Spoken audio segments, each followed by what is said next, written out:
Hi guys, I'm Adam Wilborn from What Culture. And I'm Andy Murray from What Culture. I haven't been to bed after Elimination Chamber, and this is the news. It's a new jingle, mate. Sounds good. Sounds good. Okay, so we've got a lot of news coming out of Elimination Chamber tonight. Why did I do a jingle? We don't do that. All kinds of stories. The first one is that there may have been quite a major booking change just minutes before the show went on the air. But this isn't like Vince McMahon. Not at all. It's almost like death, taxes, and Vince McMahon changing his bloody mind. Our life's free certainties. So the original plan, believe it or not, was to have the Women's Tag Team Championship Elimination Chamber match close the pay-per-view. How appropriate. Big moment. The women have been headlining a lot more shows lately, Raw, SmackDown, and pay-per-views.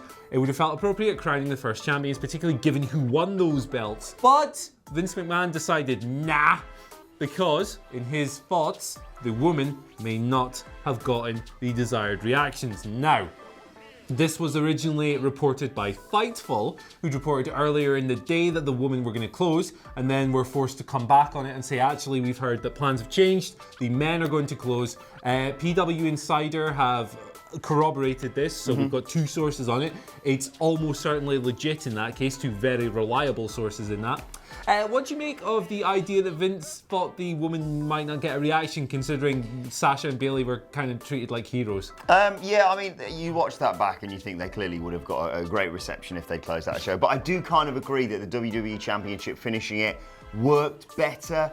The storyline of just baiting you with Kofi Kingston seemed to be like, you know, you're thinking this could be the perfect ending to the show. And also going off the air with Kofi being commiserated by the New Day, a little seed of a potential... Big E with the eyes. Yeah, a little seed of a potential turn planted there. But, I mean, it is the biggest talking point. As much as, and we'll get to the inaugural Women's Tag Team Champions in a second, as much as that is a big news story coming out of Elimination Chamber, I think the biggest one is, yet again, Kofi Kingston being brilliant and coming so close to winning the WWE Championship. So I can see where he came from. Yeah, that's twice in 6 days that Kofi Kingston has basically been the MVP of the show he's been on. Just kind of goes to show that there are so many talented guys on this roster that they can just effectively sit on the shelf for 2 or 3 years, and then they get an opportunity like this and they just blow it away. It's kind of crazy. Yeah, exactly. And to talk more about Kofi Kingston, we'll be getting to a question that relates to that later on. But yes, you mentioned there the inaugural Women's Tag Team Championships, and it was Sasha Banks and Bayley. A little bit late for a spoiler alert there, but come on, what are you doing watching a news story immediately after Elimination Chamber? You are stupid. Yes, it was Sasha Banks and Bayley who were crowned inaugural Women's Tag Team Champions. A really enjoyable Elimination Chamber match. The best Elimination Chamber match to feature tag teams. It's a low bar. It's a low bar. Very low bar. But it was really good. Yes, Bayley and Sasha Banks started it off with Mandy Rose and Sonya Deville after the two teams respectively lost those matches on Raw and SmackDown last week. And everyone had a really good show. I think Sonya and Mandy acquitted themselves brilliantly in the match. The Iconics looked fantastic. Their pinfall on Naomi, her and Carmella got eliminated first for We'll talk about that in a bit. Yeah, fairly obvious reasons. They did a sort of dual pinfall on her. Then they went to hide in their pod, which got broken into by Nia Jax and Tamina. A dual Samoan drop, one each. Kind of just share it out, I suppose. Eliminated them. You had the Riot Squad in there doing well, but they got destroyed as well with I think it was a Samoan drop from the second rope. On Liv Morgan eliminated her. Then Nia Jax just careered in one of, I'll be honest, the funniest gifts of the night. Careered past Bayley into the pods, which left Tamina on her own. The rest of the 4 remaining girls ganged up on her to pin her. After an elbow drop from Bayley, I think from atop the pod actually. And then it was down to, yes, the original 2, and it was Bayley got slammed into the pod. Looked really brutal actually. Looked like she'd been completely taken out of the match. Well, she had, and we were slightly concerned that maybe Sasha could turn on Bayley because she cost her if they didn't win. A lot of teased turns this night. Sasha Banks kicked out of a glam slam from Liv Morgan. Not from Liv Morgan, from Mandy Rose, of course. And then it managed to lock in a sort of modified bank statement because her shoulder was buggered on Sonya Deville and got the submission victory, a well-deserved victory, a lovely emotional moment at the end. And people were saying maybe it'd be better to crown them at WrestleMania. but I think it's good to just start them off as the inaugural Women's Tag Team Yeah, Champions. I was very much on team crown them at WrestleMania, but having seen the moment and so forth, it felt right. It felt like the big thing to do. It's also very appropriate. The first SmackDown Women's Champion was Becky Lynch. The first Raw Women's Champion was Charlotte Flair. And now the first Women's Tag Team Champions are completing the four horsewomen, the Force Woman. What the hell is that? Bad superheroes, that's what that sounds like, are Sasha Banks and Bayley. So, tremendous story, by all accounts, tremendous match, really well agented, really well put together. And yeah, a lot better than the previous Tag Team Elimination Chamber with Kalisto like dangling off the top for a lovely emotional moment at the end as well with Sasha cutting that promo. Really good. Good lucha things. Anyway, speaking of that match, so the first team out eliminated from that match was Carmella and Naomi. They entered at 5th and they were put out by the Iconics, so they were really only in there for a few minutes. They did not have a good run. Now, this comes on the back of quite a turbulent news week for both. Obviously, Naomi was there when her husband Jimmy Uso was arrested last week. Apparently, the source of that was her driving the wrong way up a one-way street in Detroit. And then, according to the original TMZ report, the police officer smelled alcohol, blah, blah, blah. There was a fracas. So, Naomi was in the press for that. Carmella, unfortunately, was in the press over the weekend for something that is nobody's business but her and Corey Graves and Corey Graves' wife. Apparently, Corey Graves' wife has alleged an affair. I don't think stuff like that should make the press, but never mind, it did. Either way, they went out first, they had a poor showing, and this has led to a lot of people kind of joining the dots, thinking maybe these things are linked. And this was kind of amplified by a friend of the channel, Brian Alvarez on Twitter, who said something about there being a change of plans to get Naomi and Carmella out pretty quickly. So, punishment bookings does seem like a bit of a stretch there. That's not what Alvarez was suggesting, but considering that Jimmy won the tag team titles a match later, I think punishment booking is a bit over the top. But I think perhaps something at play there. Yeah, I think there's multiple things there. There's obviously all the issues you've mentioned there, and I also can sense that WWE probably didn't want Corey Graves commentating too much on a Carmella match. Yeah. Just because there's just too many, he's accidentally going to say things that are going to be taken out of context. Just get them out of there. At the end of the day, we never anticipated they were going to win the titles, so I suppose it makes sense. But you did mention there that the Usos defeated the best tag team in the world, The Miz and Shane McMahon, to win the SmackDown Tag Team Championships, and they are now the team who have the most reigns as SmackDown Tag Team Champions. They were tied on 3 with the New Day, but now Jimmy and Jey Uso have 4 reigns as SmackDown Tag Team Champions. Jimmy Uso, as you mentioned there, the guy who got arrested last week, was the guy who secured the pinfall on The Miz.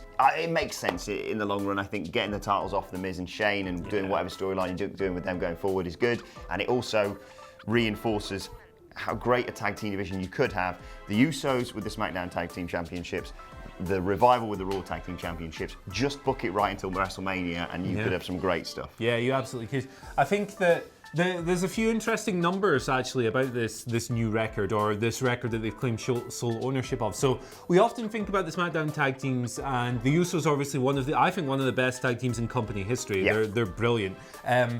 But we often consider that when they lose the belt, they go out of the spotlight and they're not featured as much and they only appear on TV every now and then. But here's some numbers for you. So the Usos throughout these 4 reigns have been champions for a combined 330 days. Right? That's a lot.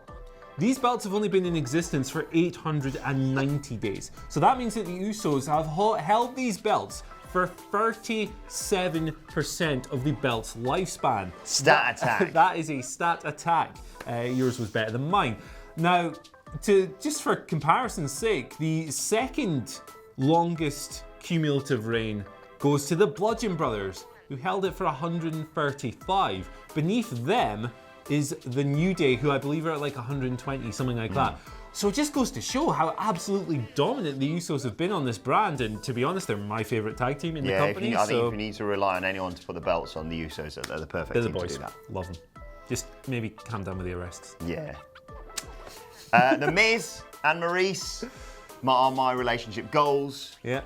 As my fiance is probably slightly fed up of me saying right now. But they had some big news on the pay-per-view last night, didn't they, as well? And that is that they're expecting another baby. Congratulations to the Miz and Maryse. Fantastic news for them. And they celebrated by losing the tag title. Yeah. It's kind of a shame, isn't it? Yeah. Yeah, but they're definitely wrestling each other at WrestleMania, baby or no baby. So. Yeah, who's going to turn? Who do you think's going to turn? Miz. It's got to be Miz, hasn't it? It's going to be Shane. Shane's a fanny, but Miz is such It should be Shane, but he's the golden boy, isn't he? Right, let's move on to your Twitter questions. Anyway, you can tweet them at us at WhatCultureWWE. And congratulations to the Miz and Maryse. I don't think we said that. Congrats. First one comes from Dina Emanuel. She says, who do you think should be the Boss and Hug Connection's first challengers for the women's tag titles? First challengers should be Mandy Rose and Sonya Deville. WrestleMania opponents, as suggested by one of our commenters, Twitter interactions the other day, should be Lita and Trish.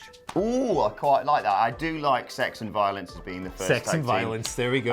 that Sasha Banks and Bayley have to defend against. I can't see any further than them putting Tamina and Nia Jax in that match against them at WrestleMania. Yeah. They need a big thing to overcome, and they're the perfect opponents for them.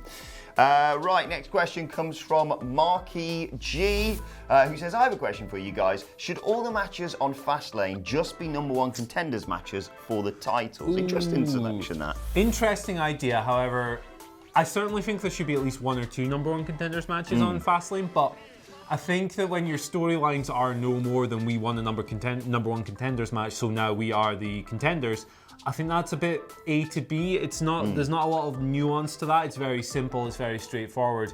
Not particularly compelling, I don't think. So, while it would be an interesting concept, it would also only leave you with a month worth of build for WrestleMania. That's not ideal. It would also mean that you'd have to keep guys like Seth Rollins off the card if he's healthy to go. You'd need to keep Charlotte Flair off the card. You could probably book Becky Lynch as a way to get her into the triple threat and stuff, but you'd be leaving a lot of big names. You couldn't have an Asuka match, for example. It's really awkward. Yeah, exactly. And nothing's happening with Asuka at the moment. No, they need to do something with that. dead. It's really awkward though, because these two pay-per-views in between Rumble and WrestleMania always. Well, when we went into this Elimination Chamber pay-per-view thinking nothing's going to happen, and a lot did, to be fair. But the majority of the time, you think it's kind of set in stone now. Like if they had a WWE Championship match and a Universal Championship match, even though people say, "Oh, we never had one," you know that Daniel Bryan's going to retain, as is Brock Lesnar, because you kind of know what direction we're heading in. Just like the Ruby Riott Ronda Rousey match, we all knew what was going to happen there. There was no way they were going to suddenly drop Ruby Riott in and beat Ronda Rousey. So I can see that as a point. But they're just going to chuck some matches together and do some implosions and build towards WrestleMania. I mean, you could probably fill it up with guys who might not be featured at WrestleMania, maybe like your Drews and stuff. I don't know. We'll see. Yeah, that was a really bad match last night. Larry Lucas gives us our final question of the day. He says, after the performance of Kofi last night and last Tuesday, should he be given a chance as a world champion? I think he should wrestle Daniel Bryan for the belt at WrestleMania. Absolutely, I don't see a better option at the moment. Like there's all these other guys that Daniel Bryan has already defeated several times. Your Samoa Joes, your AJ Styles, and so forth. You could throw like a Mustafa Ali in there. He was apparently supposed to get Kofi's gauntlet spot before he got injured. He was going to have a similar run apparently. So we could be sitting here talking about Mustafa Ali today, which is quite interesting. But the fact is that Kofi was put in the spotlight. He grabbed it with both hands. He excelled. He looked excellent. He had the crowd on the absolute edge of their seat last night. The pops for some of those kickouts and stuff was astounding. I think he should wrestle for the belt at WrestleMania 35. Do I think he should win? No. I agree. I think he was fantastic last night. It's my favourite Elimination Chamber match ever, the men's Elimination Chamber match last night. All the right ingredients were there. It was put together fantastically. Interesting fact, Daniel Bryan becomes the first man to retain both the WWE Championship and the World Heavyweight Championship inside the Elimination Chamber. Stat attack. There you go. And I think, yes, I agree. I think there should be a match between Daniel Bryan and Kofi at WrestleMania, if it's not The Miz, of course. And I don't think he should win. No. But then I want to see Kofi win Money in the Bank, because can you imagine that pop when he cashes in? It'd be great. Jesus. But yeah, like I think we kind of get skewed with who deserves a title. I think like hard work and big performances and stuff and being there for a long time are often cited as reasons for who should get a title run. I think all of that is absolute nonsense. The person who should have the belt is the person who, one, draws the most money. Now, obviously, that's slightly redundant today when the brand is what it is. And also, two, the most over person in the company. Now, you could argue that Kofi is working his way towards that, and he was one of the most over people in the building last night. But most over in the company, I don't know. Becky Lynch and Daniel Bryan kind of have a monopoly on that for me. So that's why I don't think he should win. I don't think he is over. or the New Day are big merch sellers, but Kofi on his own, not so sure. Yeah, I think Daniel Bryan's got a lot more legs as WWE He's champion. got a lot left in the tank. Right, let's move on to today's and finally. Because it's Monday, I thought I'd treat you with 3 and finalists today. What a delight. I've got to say thank you to Eyal Mahalal. I do hope I pronounced that right. He's emailed me from Israel. Nice. I've been going on about wrestling action figures. He has sent me 3 absolute gems of action figures. If you want to send them to me, you can tweet them at me at Adam Wilborn, or just send them to the office because I really want to make a shelf of the crappiest action figures we've got. Let's start off with Andy Murray, Charlotte Flair. What on earth? Yeah, Eels pointed out that they're not great. The I like action how figures her they got for hands sale. kind of fuse into her stomach there. What the heck? What's going on? Not to worry though, because that's followed up by Bray Wyatt cosplaying as Otis Dozovich there, I think. Exactly.